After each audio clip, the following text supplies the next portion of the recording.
I don't care what anyone says. October is officially the best month in Las Vegas. I've said it before. I will say it again. As the heat lets up, we all start to emerge from our little air-conditioned home cocoons and say hello to our neighbors again. We also get to get outdoors. So today on CityCast Las Vegas, I'm joined by two of my favorite Las Vegans and CityCast alumni, writer Scott Dickensheet and artist-writer Vogue Robinson, for our guide to making the most of October in our city.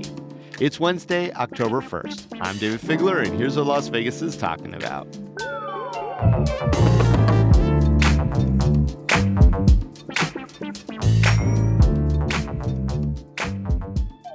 Oh, and hey, before we get into the October guide, we are actually in the final days of our membership campaign, and we really need your help to reach our goals and sustain this daily podcast.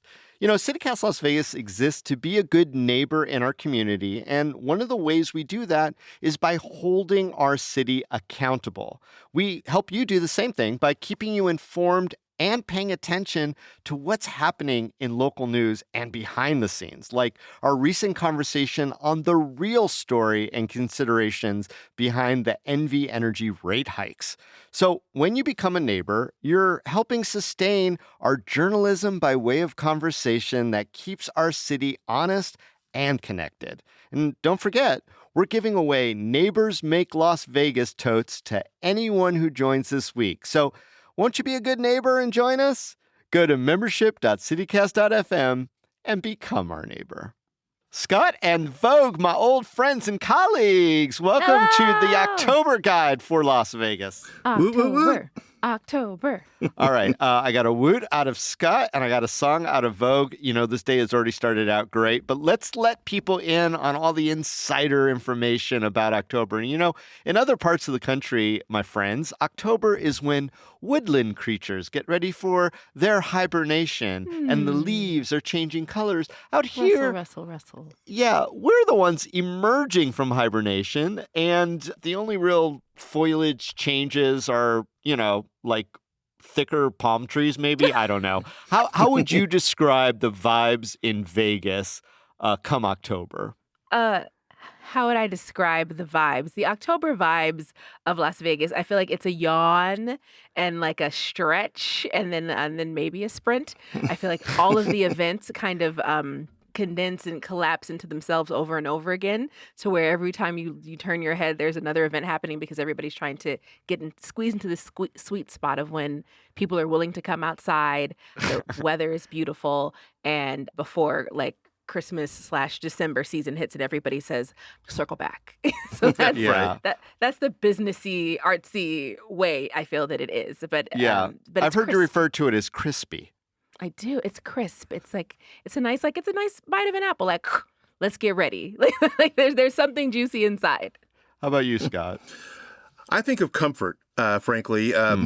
It's, well, for one thing, it's the first bit of plausible sweater weather, and I love wearing sweaters. I love wearing long sleeves, and there's something cozy about that throws me back to some, you know, imagined childhood I probably never actually had, having grown up here. But in any case, it throws me back to, you know, a comfortable, enveloping feeling. And it's scarf weather if you're so inclined. I'm not, but I love a good scarf on certain you would people. Look jaunty in a scarf, Scott. Jaunty. Well, you know, October always makes me wish I owned a Vespa and could like buzz around downtown and with, you know, a scarf flying behind me, slaloming through the orange cones, maybe have a loaf of French bread in my basket. You know, that's what October means to me. And I've been out with you. I know that your eyes get big when soup is back on the menu. Well, yeah, for sure. Soup is magical.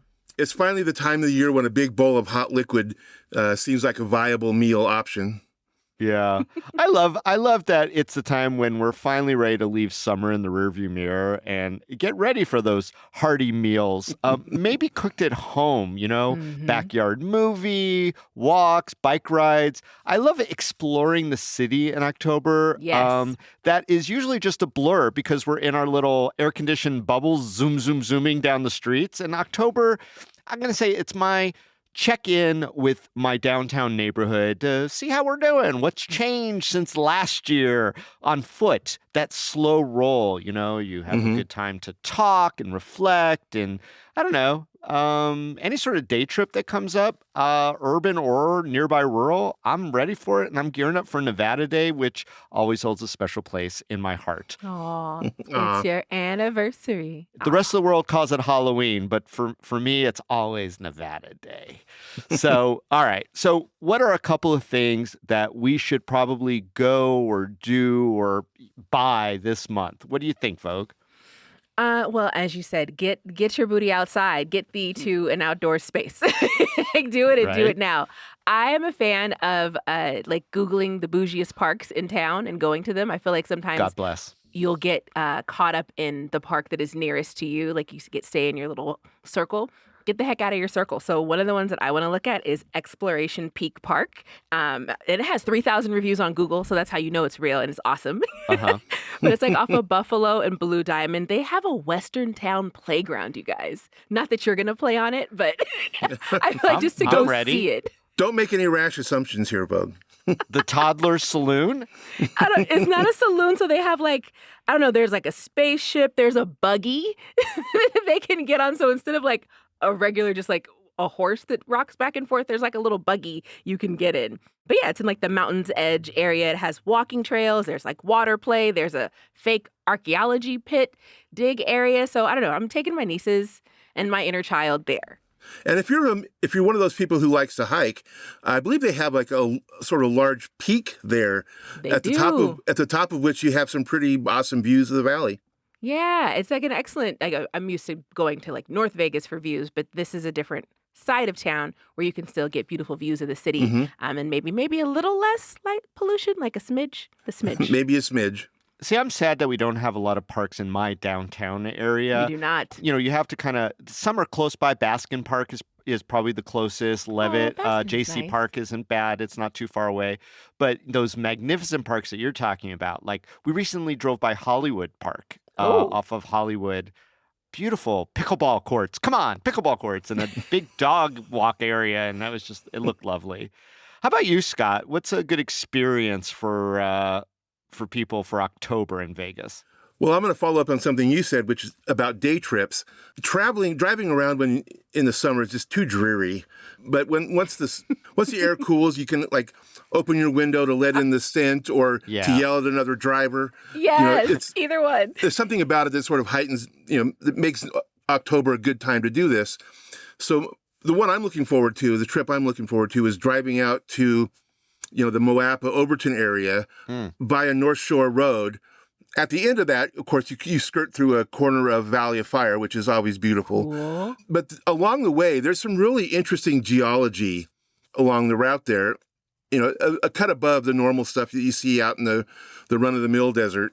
And it's just like you can sit there and sort of wonder about sort of the violent tectonic action that was required to thrust these jagged hunks of rock up at these crazy angles that they are.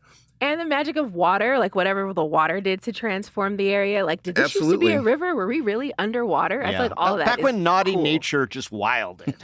Well, it kind of wows you about what the planet is capable of, which I don't think about very often. And then once you get out that way, you can stop in at the Lost City Museum, check out some. There's usually an art.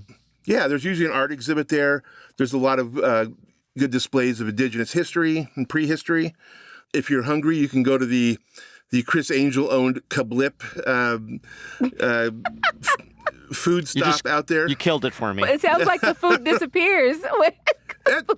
Look, I've eaten there. It's all right. It's fine.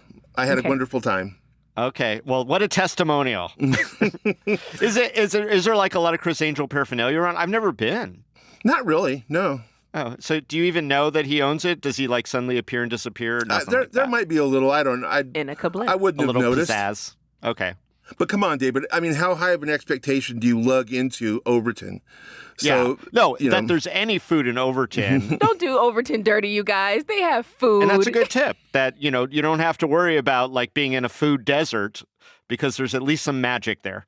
Because it is a desert. But in any case, Yeah, literally, yes. literally. So that is a really terrific day trip. So That sounds beautiful. All right. Well, for me, October is like theater season in bloom. Ooh. If we don't get the vegetation that other places do, we do get theater experiences, right? So Theater. I often talk about Majestic Repertory, and I am certainly looking forward to Crafted, their musical parody of the movie The Craft, which I recently rewatched just in preparation for Which is it, and is as excellent. bad as I thought it was. It's excellent. She changes Excellent her hair bad. color. Oh yeah, Okay. excellent bad. I love when she You have to glamours. bind Nancy She with the glamours her tape. hair color into a different color. Yes. But I'm actually looking forward for a couple in some other theater companies. There's a provocatively titled What the Constitution Means to Me by Heidi Schreck. It's sort of a memoir meets examined history, and that's over at the SST Studio Theater, October 24th weekend. Where's that at? Well, that's the Public Fit company. Oh, That's okay. yeah, it's kind of a little west of the Strip, and it's a cute little area, and they've got a great little theater built up there. Cool. Public Fit always brings it. I'm really a big fan of theirs. And then there's also, the long-running Las Vegas Little Theater, which WT. has been doing it forever. Great community theater, right up my alley, with a Chinatown. play called The Shark is Broken, reimagining the main cast of Jaws getting trapped by the titular robot, Bruce. You know that was filmed in Martha's Vineyard, and so they have like lots of really fun things themed around Jaws on the island. I mean, and for its time, the Jaws shark was very iconic as a, oh yeah. high-tech robot artistry. But yeah, that sounds like a really fun one for me and a good reason to get back into the Las Vegas Little Theater. That starts October 17th. And like you said, Vogue, it's right there in Chinatown. So you're real close to a lot of good pregame food options. Yes. From Mas Por Favor to Partage. Just everything's one building over. And then afterwards, get a drink at Golden Tiki.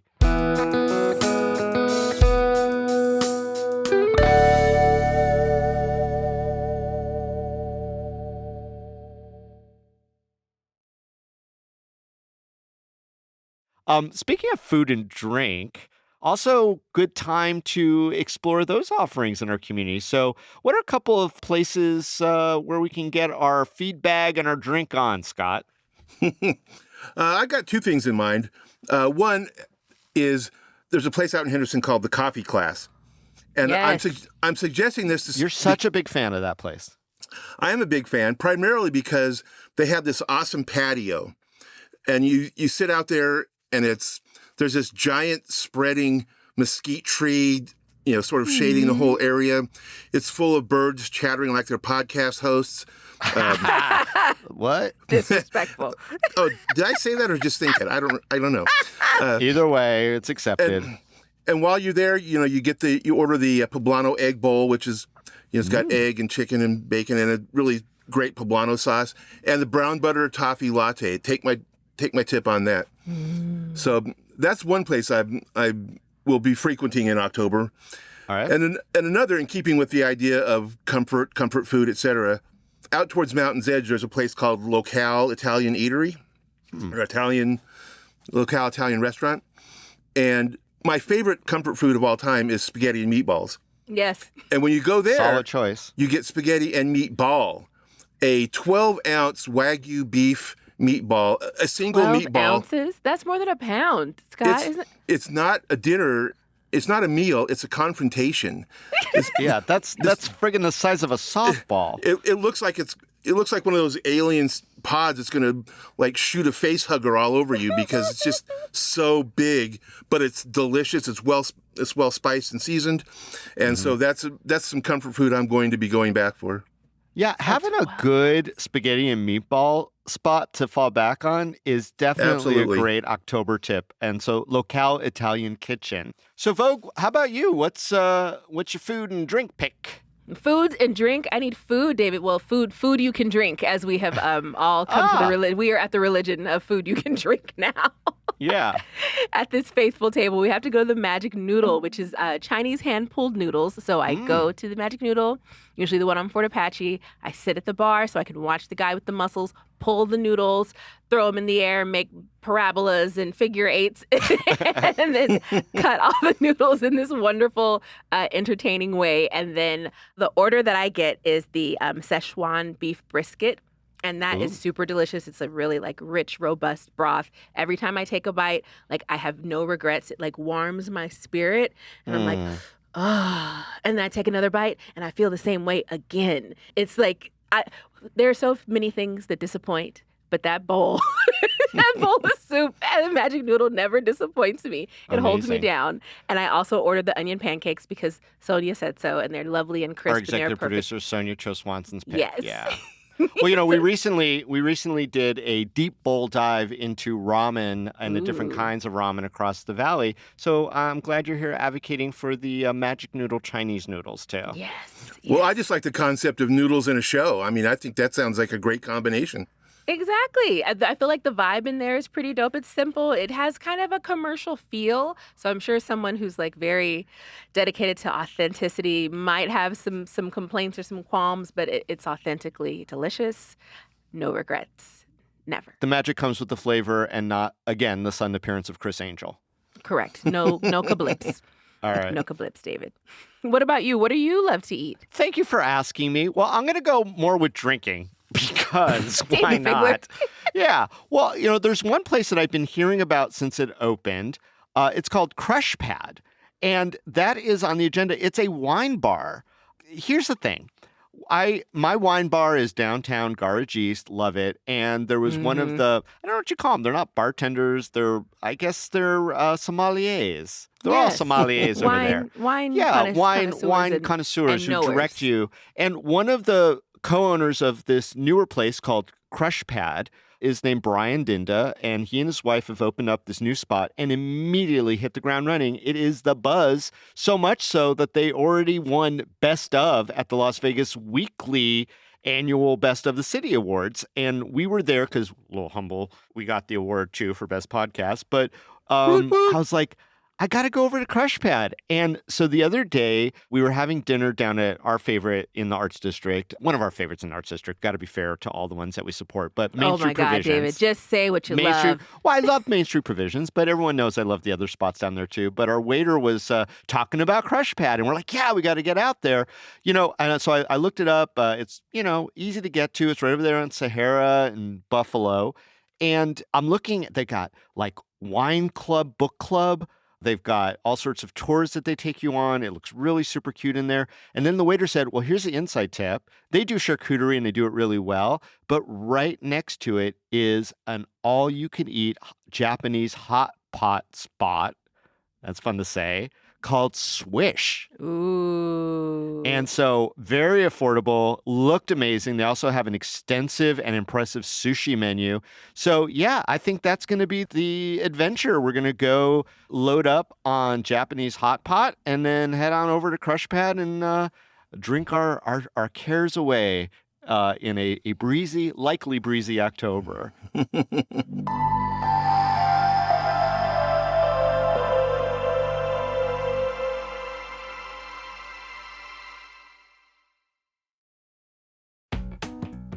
Hi, I'm Dina, and I'm a CityCast Las Vegas neighbor. I moved to Las Vegas in 2000 for what I thought would be a 6-month job with Cirque du Soleil. I came from New York, planning to head back after a year.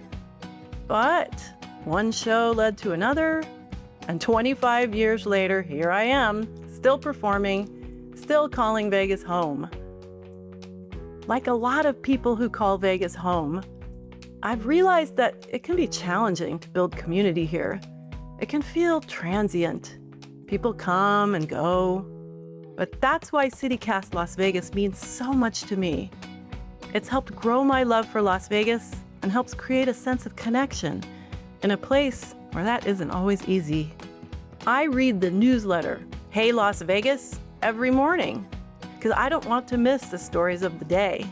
One day, it's all about city utilities. Another, it's arts and food and Sometimes it's just a quirky story that could only come from Vegas.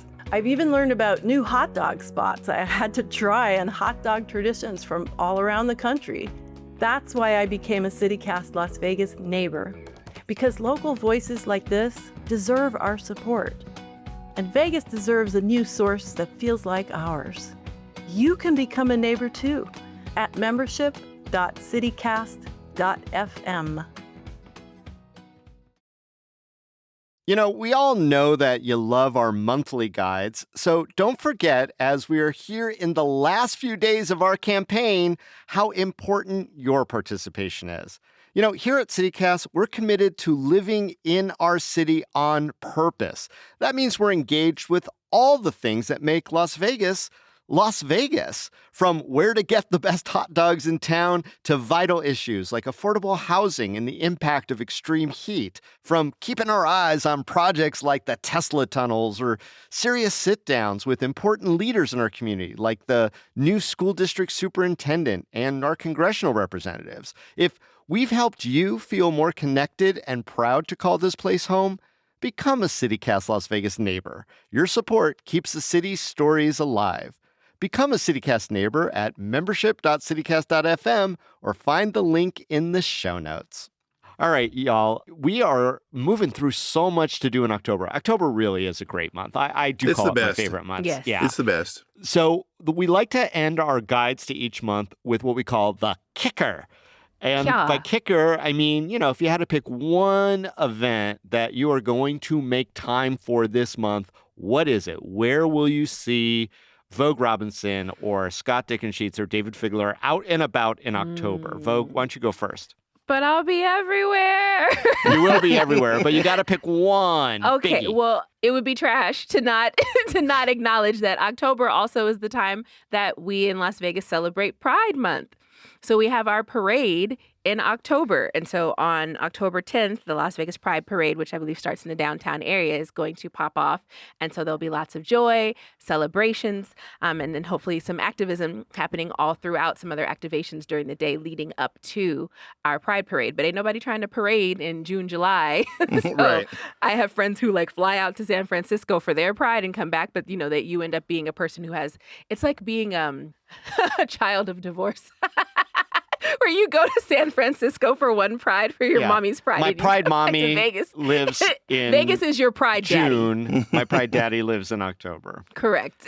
So Yeah. I feel like the Pride Parade, I think it's always worthwhile, but I think that's something I really want to be present for to support. Absolutely. All right. And I am shocked as the former poet laureate of Clark County and a literary force de nature here in our city that you didn't pick what I think Scott Dickensheets is going to praise right now, which is what, Scott? Nope, you're wrong. The Las Vegas Book Festival? No, Yes! don't fall for it, Scott. You did it. Name something else.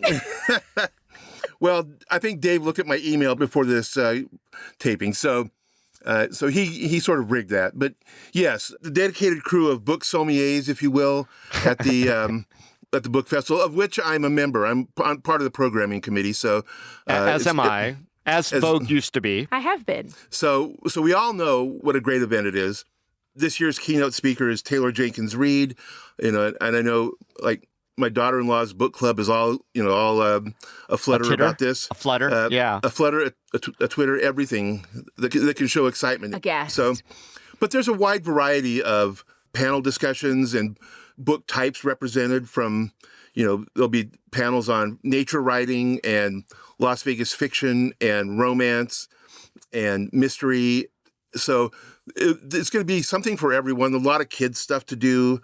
And it's just like a really great sort of gathering of the bookish tribe, if you will. One of the big events that we have for the literary types in this town. Yeah. And I'm sure it's not, look, a lot of people are going to go there just to see Taylor Jenkins Reid. I mean, people love Daisy Jones and The Six, which is probably her best known work, but she has new works out that it's just people go cuckoo about. And I love that.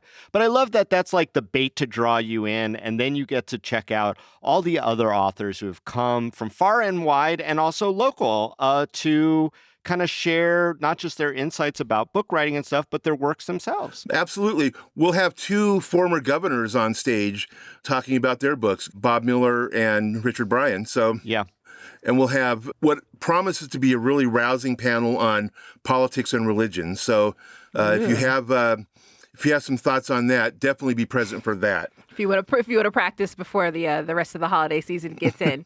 and that's October 18th. And the best thing about it is it's absolutely free. I mean, we encourage people to go there and buy books, but, it's put on by the city, and that's amazing. Yeah, there's a youth poetry competition called Spark that happens on the Poetry Pavilion. That's I feel like a commercial now. Sponsored by Nevada Humanities.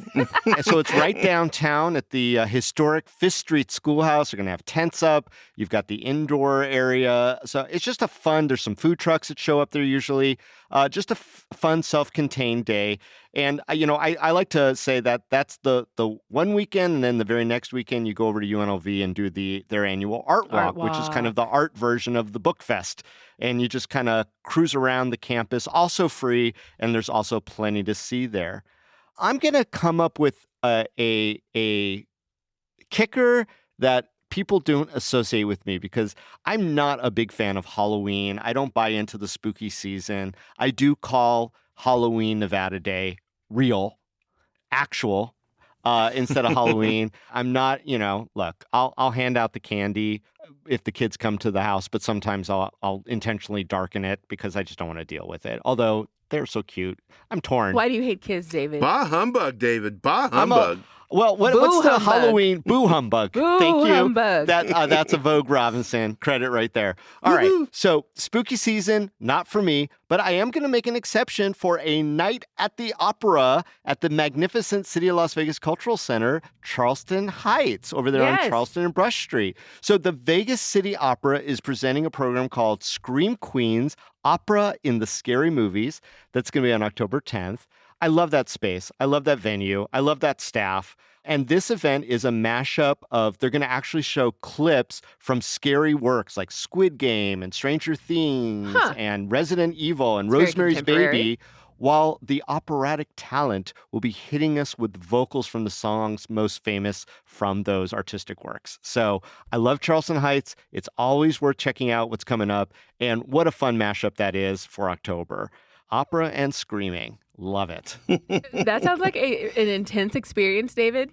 I might come along with you. Yeah, like I said, always a good time there. Plus, they got a good vending machine too. So, get your grandma cookies up. And what's the grandma cookies? Grandma's cookies? Grandma cookies up. You could get your grandma cookies on. Oh my God, Dave. Well, guys, it looks like October is action-packed, and I'm looking forward to seeing you both out there, hopefully outdoors. It'd be nice if the weather agrees. On the patio. On the patio.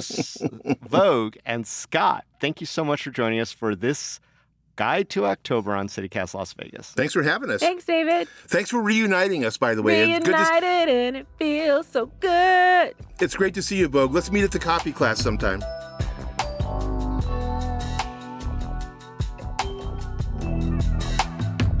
And that's all for today here on CityCast Las Vegas. If you enjoyed the show, hey, go tell a friend. You can also rate our show, leave us a review, and subscribe to our morning newsletter. And hey, if you're ready to become a CityCast Las Vegas neighbor, you can do that at membership.citycast.fm. And I just want to say how amazing it's been to see all the new members roll in. We've got executive producer Sonia Jo Swanson here with some thank yous for our new members. Hey, Sonia. Yes, I would love to welcome Mac K, Michelle S, and Juanita F to CityCast Las Vegas neighbors. Hello, welcome. And also, let me drop a quote here from another new member, Rob F. He says, I joined because I want to know what's happening in and around the area where I live. Great idea, Rob. And it sounds like he's also starting his own small business, and he runs a nonprofit in Las Vegas as well. Oh, so that's he says, lovely. I believe you offer what myself and others are looking for. Thanks, Rob.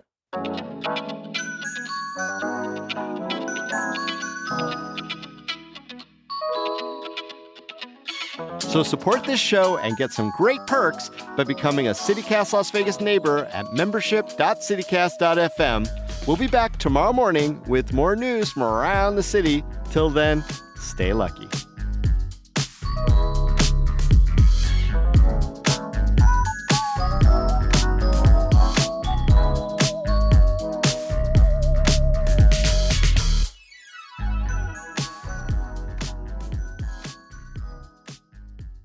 They have homemade Pop-Tarts, and there's like a pumpkin one that I will come and indulge in with you. Split it with me. David, you can come too if you'll get out of downtown.